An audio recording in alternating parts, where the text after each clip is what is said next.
L'autre info geek est en Belgique ce matin. Alors, l'avenir.net nous alerte sur une initiative, monsieur le ministre, des plus étonnantes. Les pires tatoueurs belges sont dénoncés publiquement sur une page Facebook. Et comment s'appelle cette page?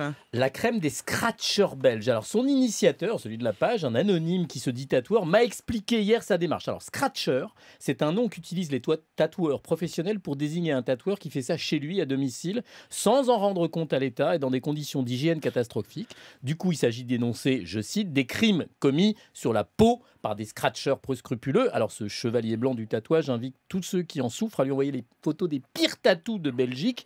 Il publie ses photos et c'est vrai qu'il y a des tatouages hideux, mal écrits, mal dessinés, c'est pas terrible.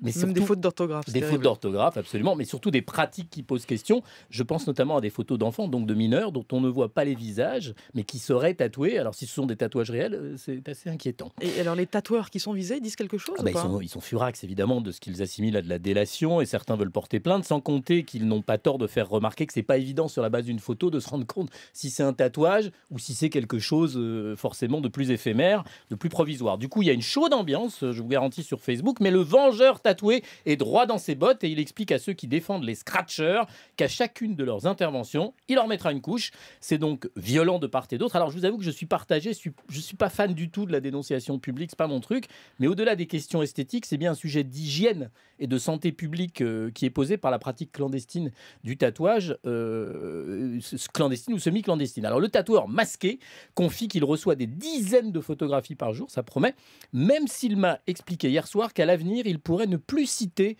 nommément ce qu'il nomme des scratchers indélicats. Et vous, monsieur Caner, au fait, vous êtes tatoué, non? Non. Non, je vous le confirme, je ne suis pas tatoué et ça ne me tente pas, même une moule frite sur la peau. Une moule frite. Alors, je vous avoue que j'avais plutôt pensé à un truc du genre à Martine pour la vie ou à François et Manu, mais alors la moule frite, vous venez de me scotcher, je vais tout arrêter. Mais sinon, bougitude, non? Sur le bras? Ah, peut-être pour faire un coup de pub. Ce serait pas mal.